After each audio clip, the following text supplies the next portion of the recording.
بچپن سے یہ بات سنی، کلاس فیلو بھی بتاتے تھے، بڑے جو لڑکے ہوتے تھے وہ بھی بتاتے تھے کہ فلاں جو جانور ہے پہلے یہ تھا، اور بندر جو ہے پہلے یہ انسان تھا، پھر اس نے اللہ کی نافرمانی کی تو اللہ تعالیٰ نے اس کو بندر بنا دیا، اور جو ہاتھی ہے یہ ایک عورت تھی، اس عورت کی جو ہے وہ ناک بہی تو وہ روٹیاں پکا رہی تھی، اس نے روٹی کے ساتھ جو اپنا ناک صاف کیا تو جیسے وہ ہاتھ لمبا کرتی گئی تو یہ جو ہے اس کی سونڈ بنتی گئی تو پھر وہ عورت ہاتھی بن گئی۔ اس طرح کی اور بھی عجیب و غریب جو ہے وہ باتیں سنی۔ تو کیا واقعتاً ایسا ہے، یعنی یہ جو بندر ہے کیا یہ واقعی پہلے انسان تھا، یا جو ہے وہ یہ ہاتھی پہلے کوئی عورت تھی کہ جس نے روٹی کے ساتھ ناک صاف کیا تو اس کی جو ہے وہ سونڈ بن گئی؟ تو یاد رکھیے گا کہ ایک حدیث مبارک ہے مسلم شریف کے اندر کتاب القدر کے اندر، ایک صحابی ہے حضرت عبداللہ بن مسعود رضی اللہ تعالی عنہ، یہ فرماتے ہیں کہ ایک شخص نے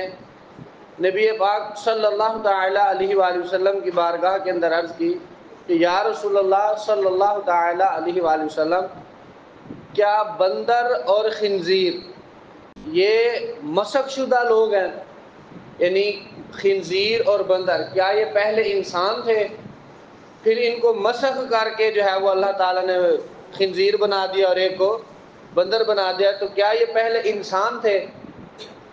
تو نبی پاک صلی اللہ تعالی علیہ وآلہ وسلم نے ارشاد فرمایا کہ اللہ تعالیٰ نے کسی قوم کو ہلاک کر کے یا کسی قوم کو عذاب دے کر اس کی نسل نہیں چلائی۔ اللہ تعالیٰ نے کسی قوم کو ہلاک کر کے یا کسی قوم کو عذاب دے کر اس کی نسل نہیں چلائی، اور بندر اور خنزیر تو ان سے پہلے بھی ہوتے تھے، یعنی مثال کے طور پر یہ کہا جائے کہ حضرت نوح علیہ السلام کی قوم کو بندر بنا دیا گیا، خنزیر بنا دیا گیا، یا جو ہے وہ حضرت عیسیٰ کی قوم کو بنا دیا گیا، یا حضرت موسیٰ کی، یعنی کسی بھی نبی کی قوم کو بندر بنا دیا گیا یا خنزیر بنا دیا گیا، تو حضور علیہ السلام نے فرمایا کہ ان قوموں سے پہلے بھی بندر ہوتے تھے، تو پھر وہ کہاں سے آئے؟ یعنی بندر تو بنایا کہ جی فلاں قوم تھی، اس کے فلاں شخص نے نافرمانی کی تو اللہ نے اس کو بندر بنا دیا، فلاں نے نافرمانی کی تو اس کو خنزیر بنا دیا، تو حضور نے فرمایا کہ اس سے بھی تو پہلے بندر بھی ہوتے تھے، خنزیر بھی ہوتے تھے، تو پھر وہ کہاں سے آئے؟ تو فرمایا گیا کہ اس کی کوئی اصل نہیں ہے، کہ یہ جو بات کی جاتی ہے کہ فلاں جو ہے وہ انسان تھا تو بندر بن گیا، فلاں جانور یہ تھا تو یہ بن گیا، تو فرمایا کہ اس چیز کی کوئی اصل اور کوئی حقیقت نہیں ہے، کہ انسان شروع سے انسان ہی رہا ہے اور جانور شروع سے جانور ہی رہے ہیں۔ اور حضور کے یہ الفاظ مبارک کہ اللہ کسی قوم کو ہلاک کر کے یا کسی قوم کو عذاب دے کر اس کی نسل نہیں چلائی، یعنی جب ایک قوم ہو ہی ہلاک گئی، یعنی ایک شخص جوانی کے اندر غیر شادی شدہ زندگی کے اندر ہی فوت ہو گیا تو اب اس کی اولاد کدھر سے آئے گی؟ وہ تو شخص کنوارا تھا تو فوت ہو گیا، تو اب اولاد تو آ نہیں سکتی۔ اسی طرح فرمایا کہ جب کسی شخص قوم کو ہلاک کر دیا جاتا ہے پھر اس قوم سے نسل، کیونکہ وہ قوم تو ہلاک ہو چکی، اور جب ہلاک ہو چکی تو پھر اس کی نسل کہاں سے آئے گی؟ اور فرمایا کہ کسی قوم کو عذاب دے کر، اور ہلاک کرنا یہ بھی اللہ تعالیٰ کا عذاب ہوتا ہے، جب عذاب دیا تو پھر قوم بھی ختم ہوگی، تو پھر اولاد بھی نہیں چلی، اس کی نسل بھی نہ چلی۔ تو یہ جو بیان کیا جاتا ہے کہ پہلے یہ بندر فلاں تھا، الو فلاں تھا، فلاں شخص جو ہے وہ فلاں جانور فلاں چیز تھا، تو ایسا کچھ بھی نہیں ہے۔ ہاں ایک آیت مبارکہ کے اندر نبی اللہ تعالیٰ ارشاد فرماتا ہے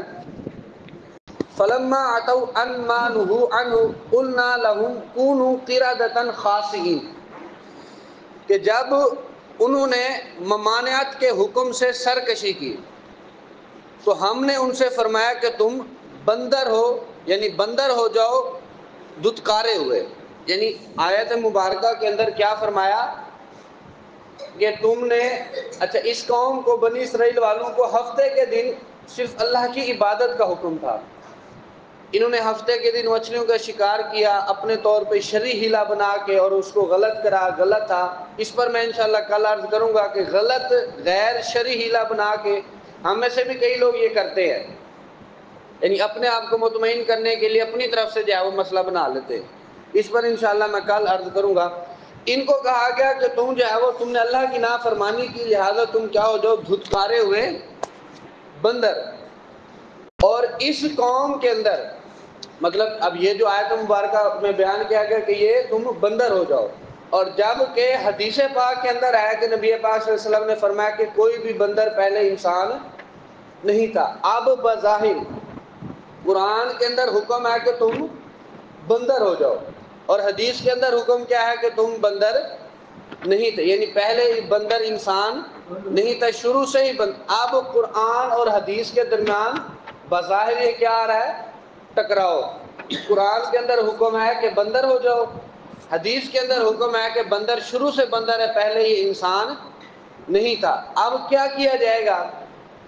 اب ان دونوں کے درمیان تطبیق دی جائے گی،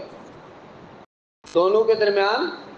تطبیق دی جائے گی۔ تطبیق کہتے ہیں کہ نہ تو آپ قرآن کو چھوڑ سکتے ہیں، نہ ہی آپ حدیث کو چھوڑ سکتے ہیں، یعنی حدیث کے اندر حکم ہے کہ کرنا ہے، قرآن کے اندر حکم ہے کہ نہیں کرنا۔ اب نہ ہم قرآن کو چھوڑ سکتے ہیں، نہ ہم حدیث کو چھوڑ سکتے ہیں، تو اب دونوں کے درمیان کیا کی جائے گی؟ تطبیق دی جائے گی۔ تطبیق کیا ہے؟ حدیث کے اندر جو حکم ہے یہ بھی بالکل سچ ہے، قرآن کے اندر جو حکم ہے یہ بھی بالکل سچ ہے۔ اب کیا ہے؟ تطبیق یہ ہے کہ وہ جو قوم تھی ان کے چہرے مسخ کیے گئے، پھر انہیں ہلاک کر دیا گیا، یعنی بندر کی جو نسل چلی ہے یہ اس قوم سے نہیں چلی، یعنی اس قوم کے چہرے بگاڑے گئے، اس کے چہرے مسخ کر دیے گئے، پھر اس قوم کو ہلاک کر دیا گیا۔ جب ہلاک ہی کر دیا گیا تو اب ان کی نسل بھی نہیں چلی، اب قرآن کا حکم بھی سچا ہو گیا۔ اس بات کی سمجھ لگی ہے گا اب آپ کو؟ قرآن کا حکم بھی سچا ہو گیا اور حدیث کا حکم بھی سچا ہو گیا۔ اس طرح کی کئی احادیث اور کئی قرآنی آیات بظاہر آپس کے اندر ان کے اندر ٹکراؤ نظر آتا ہے، حالانکہ قرآن اور حدیث کے اندر کسی قسم کا کوئی ٹکراؤ نہیں ہوتا۔ یہ مسئلہ واضح ہوا۔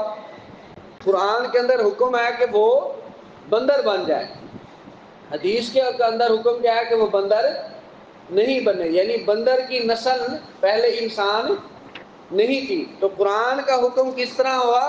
کہ ان کی شکلیں بگاڑی گئیں، ان کو مسخ کیا گیا، جیسے صبح ماتھے پہ لکھ دیا جاتا ہے اس نے رات کو یہ گناہ کیا ہے، دروازے پہ صبح لکھا ہوتا ہے کہ اس نے یہ گناہ کیا ہے۔